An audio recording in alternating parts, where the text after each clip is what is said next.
L'enseignement, le live que je vais donner aujourd'hui va, comme d'habitude, déstabiliser, déranger, perturber et en même temps constiper et transcender la conscience de beaucoup de personnes. Nous allons ici aborder le sujet sur qui est l'archange Raphaël. D'autres disent aussi l'ange Raphaël.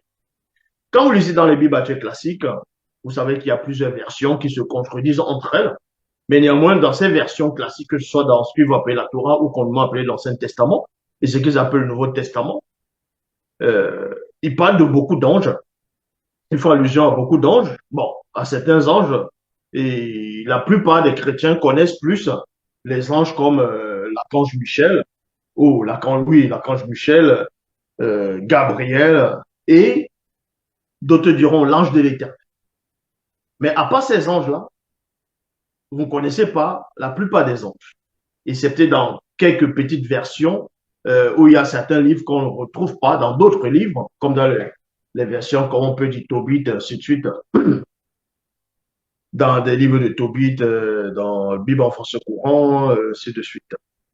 Bon, la question est de savoir qui est l'archange Raphaël. Vu que dans le Nouveau Testament, on ne fait pas allusion à Raphaël. Raphaël, c'est qui réellement? Comment on le décrit? Il est de quelle espèce? D'entité? D'ange? D'archange? Il est qui réellement? Est-ce qu'il est intervenu dans le plan visible à l'époque des patriarches ou pas?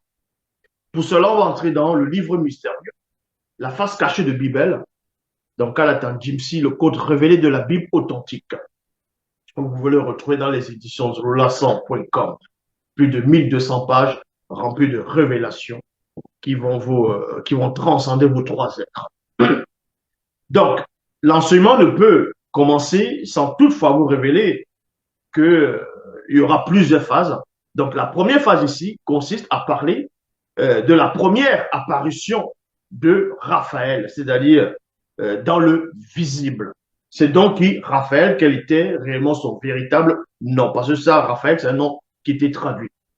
On va dans Hémothédie, chapitre 1, verset 437. C'est à l'époque où, longtemps avant,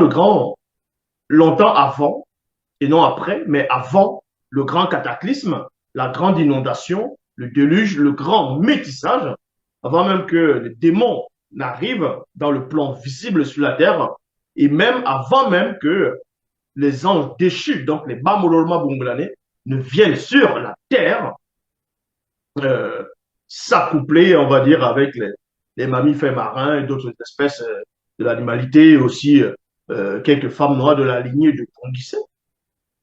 On va parler de l'apparition de ce que eux vous allez appeler Raphaël, qui avait déjà apparu dans le plan visible pour un but précis.